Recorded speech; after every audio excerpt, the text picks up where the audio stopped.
Executive Intelligence. Okay. With the military country. Were you placed in the Lord? Yeah. Yeah. How's that getting big? A lot of masters. Oh, he's here already.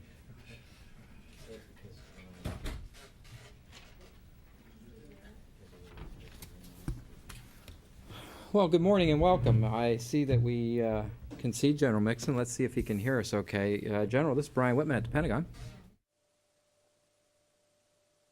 Yeah, hello, Brian. How are you this morning? We're doing fine, and good afternoon to you, and thank you for taking some time to be with us this morning. I think all of you in the audience here know that this is Major General Benjamin Mixon, commander of Multinational Division North, as well as the 25th Infantry Division.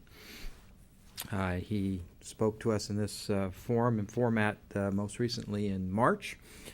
And today he is at Contingency Operating Base Speicher outside of Tikrit. He took command for the responsibilities and ongoing security operations in MND North in September of 2006 and is here to give us a brief update and overview in terms of what his unit has been doing, and gracious enough to take some of our questions from the Pentagon press. So with that, General, let me turn it over to you. Well, thank you very much, and to the members of the press corps, I appreciate this opportunity to bring you up to date on what's going on in Multinational Division North. Usually when I've conducted these sessions with you, I have focused strictly on the security operations as a whole across MMD North. What I'd like to do today is to talk to you about each one of the provinces that are in my area of responsibility. I think that's important because too often the focus is centralized on Baghdad. And each one of the provinces that I have in MMD North is different. It's different in its security organization. It's different in the amount of progress they're making. And I believe this is important to understand as we progress in this fight. So I'm going to read from some brief prepared remarks because I want to allow plenty of time for questions. As I said, I'm going to frame my comments around the progress, and I'm going to talk about security, governance, and economics by province. I have 7 diverse provinces in my area of responsibility. They are Nineveh Province, Kirkuk, Saladin, Diyala, Dahuk, Erbil, Sulaymaniyah, Erbil. Dahuk, Sulaymaniyah, and Erbil are relatively stable, and they are progressing well, so I will not address those unless you ask some questions about those northern provinces. My overall assessment is that in Nineveh, Kirkuk, and Saladin provinces, we have achieved overall tactical parity against the enemy, and in selected areas, we have tactical superiority. What I mean is by tactical parity is we continue to work on all the other lines of effort, that being economic and governmental, while engaging in the tactical fight as well as working to improve the Iraqi security forces. Tactical superiority means that the threat is more criminal in nature and there is minimal to no terrorist activity. In Diyala province, we are working in a combined effort with Iraqi security forces to achieve tactical parity. The tactical situation there is very difficult and the fight is ongoing. Across MMD North, we'll continue to work to improve Iraqi security forces, and they will become more capable, and we will work with the police units until they are fully established and capable of providing for their own security. Moving over to the governance line of effort, I'll use the following terms. Functional, which means the government is functioning. Semi-functional, which means the government is functioning but with challenges that are slowing our progress. And non-functional, which is the same as the name implies, the government is not functioning in an appropriate manner and is impacting our ability to provide a secure environment and, most important, essential services for the population. Progress in governance is semi-functional in Nineveh, Kirkuk, and Saladin provinces and making progress every day. These 3 provinces have completed or are working on their 2007 budget and render minimum or better services to the people of their respective province, and their governors are engaged every day in the progress of governance. Government in Diyala, however, is non-functional. The leaders of this province are still working on their 2007 budget, and I was advised today that they have completed that budget, although late. Unfortunately, they failed to execute their 2006 budget, which puts the province well behind on essential services. They cannot regularly achieve a quorum in their provincial council, and they fail to provide those essential services the population needs. The PRT that is in all of my areas, but particularly in Diala, is working with the government in Diala to improve their functioning, and I am optimistic that they will improve over the coming year. Support from the central government and the provincial deputy governors is mixed in all provinces, and at times ineffective, especially in Diala. They are overburdened by centralized bureaucratic process from Baghdad and impacted by corruption and sectarian issues. These are areas that we must improve on over the next several months. Kirkuk province remains divided along ethnic lines, and Article 140 concerns by the Arabs and Turkmen population hamper progress within the government of Kirkuk. Nineveh has made the most progress, but similar issues exist. The Saladin government has made progress in the budgetary process and demonstrates a strong desire to govern effectively. The key leaders in Saladin remain highly critical of the central government, focusing on the de-Baathification issues and the resulting unemployment that causes. Our dedicated members of the U.S. Provincial Reconstruction Teams, the PRTs, continue to focus their efforts to improve the governmental process across MMD North. They often transport the governors to the central government to force interface with the ministries, the Prime Minister and his deputies. We continue to use my Commander's Emergency Relief Program funds to enhance provincial economic progress and oftentimes to reward local support of our security operations. In fiscal year 2006, we obligated more than $125 million in these funds. And as you know, those have a direct and positive impact. In 2007, we have already dedicated $75 million to projects within the provinces. After nearly 8 months on the ground, I am concerned about the overall progress of our Iraqi security forces and the governmental processes. Progress is being made in selected areas, although slow, and at times we have episodic setbacks and unnecessary roadblocks to security and governance, but we continue to move forward. Finally, reconstruction and capital improvements in MMD North continue on a steady glide path, but are moving too slow.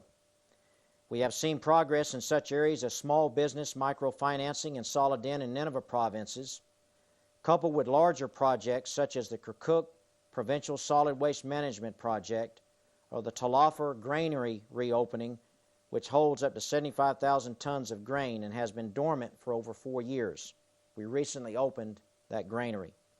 Additionally, Iraqi-led date palm spraying efforts are ongoing in the largely agricultural province of Diyala, which is very important to their economic progress. With regards to Iraqi infrastructure, the Beji oil refinery, which is within my area, remains my greatest concern and challenge. Security of the pipelines is not where it needs to be. And although we have seen improved oil management over the past 45 days, further management controls and efficiencies need to be in place. And we need to gain more optimal petroleum refinement and distribution to the Iraqi people.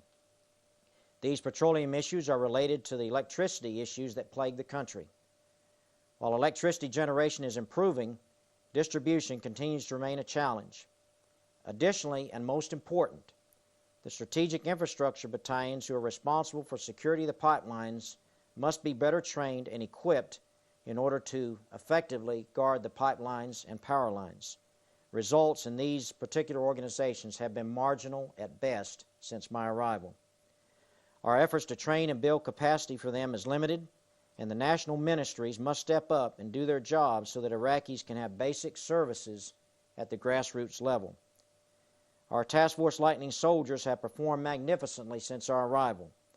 My staff and I intend to redouble our efforts in the governance line of effort while working to improve the Iraqi security forces within our means.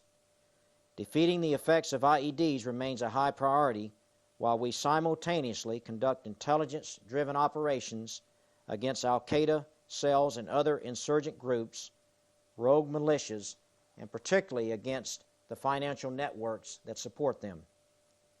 Task Force Lightning remains committed to the number one priority of improving Iraqi security forces and transitioning them to take responsibility for their country's security. The most important and difficult task we have is to improve the Iraqi government capacity, particularly at the provincial level. That will lead the people to having confidence in their government.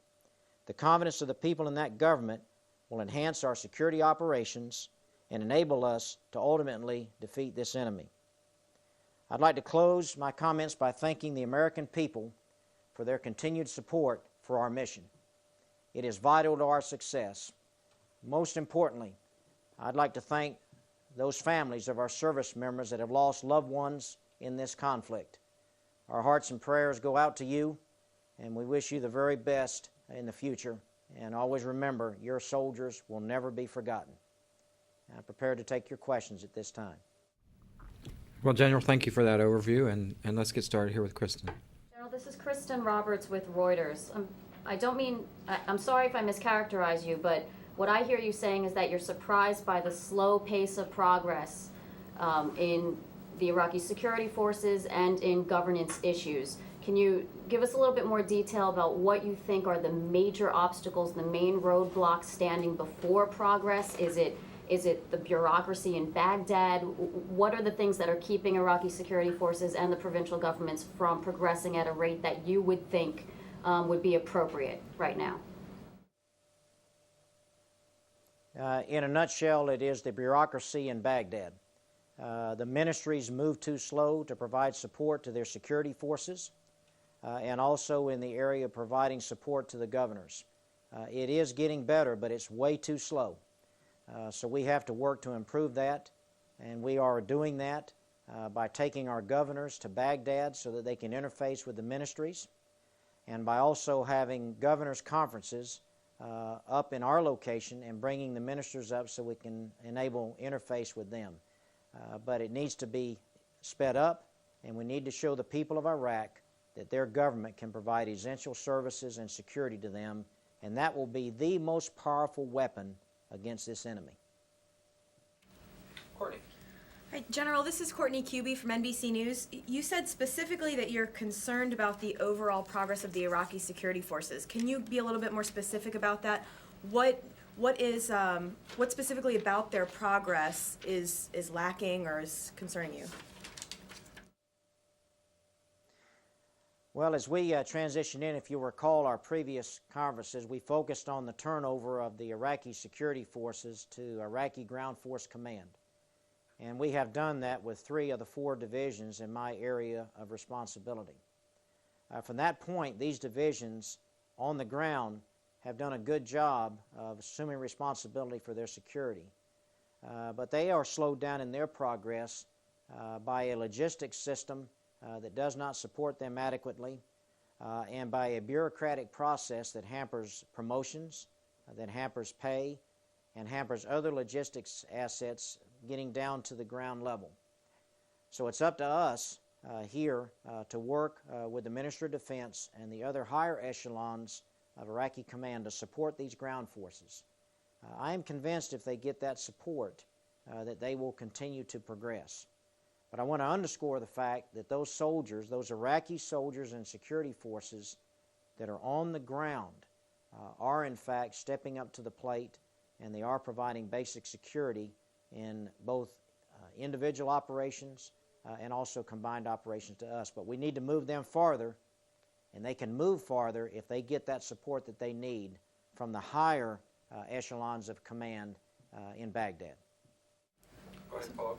So General, when you say you're concerned about their progress, you're not talking about necessarily their operational capabilities. You're talking about they're held up by logistics and the government. But are you saying that you're concerned specifically about their abilities to provide security in any way? Not at this point, but I want them to progress further because ultimately the end state that we have to achieve in Iraq is for the security forces to be able to provide security to the Iraqi people. In order for them to do that, they have to have the support that they need up and down the chain of command, just like any other military organization. So in order to get them progressing and to get them to a point to where they will be able to conduct operations with minimal to no coalition presence, we have got to get their entire system of logistics support, their entire system of command and control moving faster from the central government, and we intend to work on that over the next couple of months. Jim. General Jim Mannion from Agence France Presse. Given these problems, is it realistic to expect to be able to turn around the situation by September? I'm not focused on September. You know, that's a debate I know that's going on back in Washington. I'm focused on the long-term capabilities of these forces, and we're looking long-term. I believe we can make progress. We have made progress, but it needs to move at a faster rate. But most importantly, I want to make sure that these Iraqi commanders and these Iraqi soldiers that every day are out there fighting this enemy are supported in the way they should be supported. That's my ultimate aim. They need the support. They deserve it.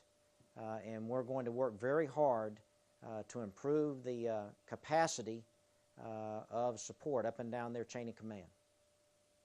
Could I follow up? Go ahead. General, well, two things. One is that, do you think that the surge in forces is going to be required into next year? And the second thing is, do you have enough troops in your area now to do, the job that needs to be done?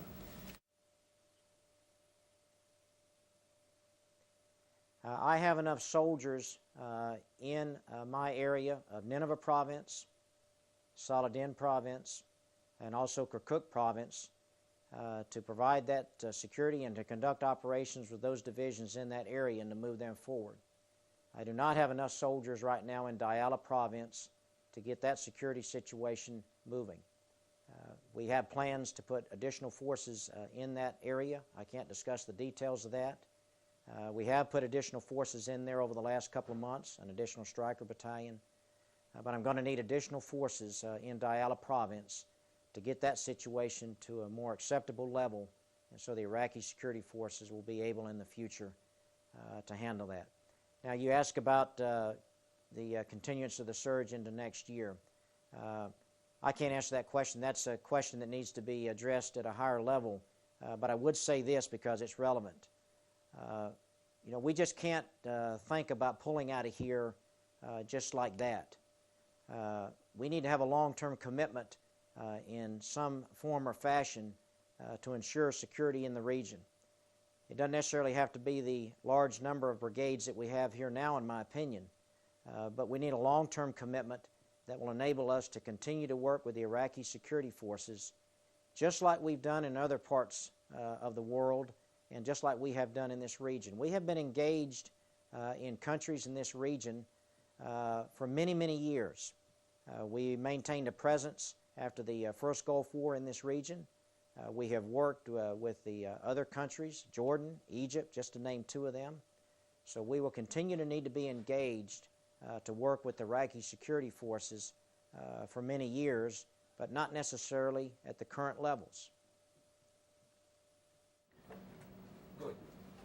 General, it's Louis Martinez with ABC News. Last time you joined us, you also mentioned that you did not have enough forces in Diyala and that you were requesting additional forces to go in. Did you get the number of forces that you wanted for the situation at hand back then, or has the situation now deteriorated even further in Diyala that you need even greater numbers of forces there? No, I laid out a plan for General Odierno on the numbers of forces that I would need. We have made progress in those areas. We have taken terrain back from the enemy. General Odierno intends to give me additional forces as they become available, and I believe once we see those plans through, that the situation in Diyala will get to the level that we want it to get to, and that's that the Iraqi security forces can begin to take responsibility for the security in that area. And by the way, that's the last division, that's the 5th Division that we need to pass control to Iraqi Ground Force Command, and that's the ultimate aim that we're working towards by putting additional coalition forces in that area. Can I follow up, sir? When you talk about Saladin and Nineveh province doing well, when do you anticipate that they will actually transition to full Iraqi sovereignty? Well, we call that provincial Iraqi control, as you know. The northern provinces, we anticipate that they will go to regional Iraqi control sometime in the early summer. That's really a decision for the Iraqi government. I am looking at Nineveh province very hard now. I think that during the summer time frame that they will be ready to go to provincial Iraqi control. Once again, I make the recommendation, and that is worked out at higher levels. On the other 2 provinces, I suspect that as we look at the situation in the latter part of the summer, early part of the fall, it will be worth taking a hard look at that point in time. Of course, we have to take a look at how well the government has moved along, and naturally, the enemy has a vote, and as you all know, the enemy is being pushed around out of places like Al-Anbar and Baghdad, and we're anticipating some additional activity in our area. We're ready for it. We'll just have to see what happens in that area. Bill. General Bill McMonagle, Military Times Papers. You said defeating IEDs is a huge priority for you. Are you encountering explosively formed penetrators in your provinces? Are you having any, if so, are you finding any, having any luck interdicting those? And are you, if so, are you doing that at the, able to do that along the border regions rather than before they actually reach to the cells that are using them? Now, that's a great question. We have had some, as we call them, EFPs. We made a huge cash find about 2 months ago in Diyala province. That almost eliminated the EFPs within our area, but we anticipate seeing them again, of course. So we are staying on the hunt for them. We're adapting new technologies to detect IEDs. And are working that issue very hard. So to answer your question, yes, we have seen them, but the numbers have gone down dramatically since we had a huge interdiction of a large cache about 2 months ago. If I could quickly follow, General, are you actively seeking these out, perhaps at places where they might be crossing the borders? Do you have efforts ongoing in that regard? Well, I don't want to discuss the details of the information, but the answer to your question is yes. We are in selected areas, but our information leads us to believe that they are coming across in other locations, not necessarily in my area of responsibility. Carl. General, I'm Carl Osgood. I write for Executive Intelligence Review. Can you characterize how the level of violence in your area, particularly in the non-Kurdish parts of your area, has changed over the last 4 months since the beginning, or 4 or 5 months since the beginning of the surge, basically?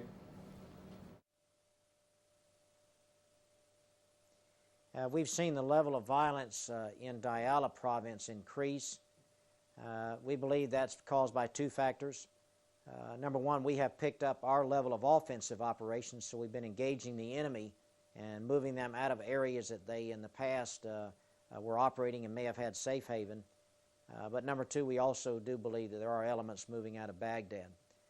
In the other areas, the level of violence has remained about the same, but we have seen more spectacular attacks, VBIEDs and so forth, directed against the civilian population, directed against the Iraqi police and the Iraqi army, but we also have seen a greater number of attacks against civilians throughout our battle space. And so that's what we have seen across my area of operation. Let's go back to Kristen. Sir, can you tell us exactly what the increase in the level of violence in Diyala has been, and is that what's behind your need for additional forces there?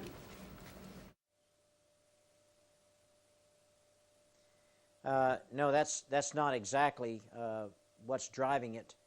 When we did our analysis after coming in here in September, and we began to get a better feel for exactly what the enemy was doing in Diyala, which, by the way, Diyala has always been a focus for Al-Qaeda in Iraq.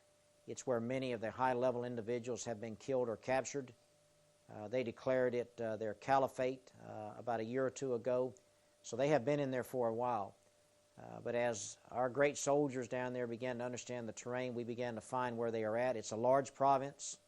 It's very different than Baghdad, and there's lots of places that the enemy can hide. And quite frankly, there's a lot of former regime elements in there, and the Sunni population in certain areas were providing them support. So we stepped up our offensive operations, and it was at that point that I realized I was going to need additional forces. So I requested those additional forces, and General Odierno has been providing them over time as they've been available. Not related to the surge in Baghdad, to the security crackdown in Baghdad and the transfer of violence outside of the city to other areas? No, the level of violence began to increase before the surge. It has increased, of course, during the surge. But to try to put a specific measurement on that, the best I can tell you is we are sure that there are elements, both Sunni extremists and Shia extremists, that have moved out of Baghdad, and they have relocated into not only Diyala province, but also into Saladin province. We anticipated that, and we intend to do something about it. Jim, go ahead. General, you talked about earlier. You talked about the some of the problems with the central government. One of them being hampering promotions of Iraq, officers in the Iraqi security forces. Is that type of interference or whatever, is it sectarian related? In other words, are you having problems getting Sunni officers promoted because you're dealing with a government that's controlled by Shia? I have seen the problems in providing the support, and let me just say across the board to the Iraqi Army and the police basically falls into three categories. The first one, of course, is they are inexperienced. Many of them, this is the first time they've been in those positions, so that is causing them some difficulty, and that is understandable. The second part of that is tremendous bureaucratic process where everything is centralized in Baghdad. And this probably relates to the way things were run in the past.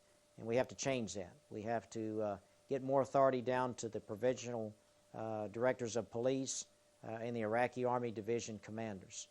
And then the second part, there is indications in some cases of sectarian issues in the hiring of certain sects. And we work to combat that. So it's a combination of a number of things that we have to work with the central government on to make sure that the right support and the right decisions are being made for the overall security of the Iraqi people. Is that the case in both the Army and the police, or is it just the police, these issues of, involving hiring of certain sects? It's principally in the police. I've seen more of it in the police. I have seen a little bit of it in the Army, but the Army seems to do a better job of balancing the force. It's really quick. Just about out of time, so we'll do the last one from Courtney here. He's still talking. Yeah, we missed Yeah, that. I'm sorry, we talked over you. I talked over you there on the last part of your answer there, General. Okay, let me start over. What we have to work on across the board is to convince all of the population, whether they be Sunni, Shia, Kurd, Turkmen, you name it, to become a part of the Iraqi security forces. That's at the grassroots level. And then we have to ensure that up and down the chain that they are treated fair and equitable. And that's what we are going to focus on in working with the various ministries that have decision-making authorities, whether it be police, Army, or the border security forces that I work with.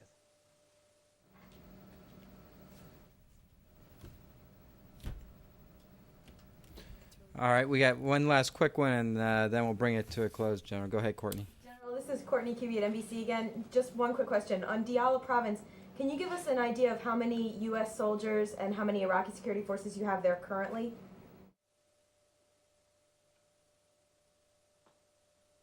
Well, I have a reinforced U.S. brigade in that area. Okay, that brigade, is in the neighborhood of 3,500 or so soldiers. And I have the 5th Iraqi Division in there, which is a little over 10,000 Iraqi Army soldiers, I believe. And I've got several thousand police in that area.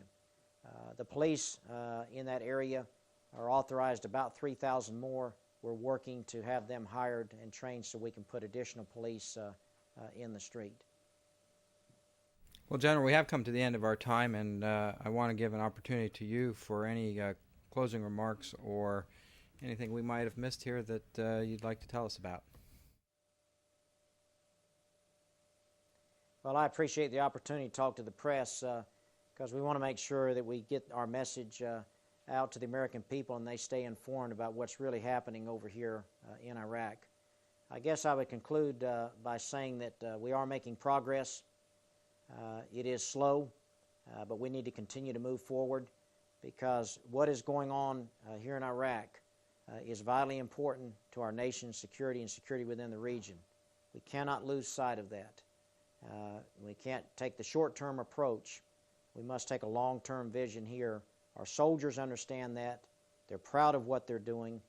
We're proud of our soldiers and families and their sacrifices, and we need to keep our eye on the ball and to stay focused on the long-term effects of having a safe and secure Iraq that can govern itself. I appreciate this opportunity. God bless America. Well, thank you for your time, General, and we look forward to meeting with you like this in another couple of months. Thank you. Okay, thank you very much.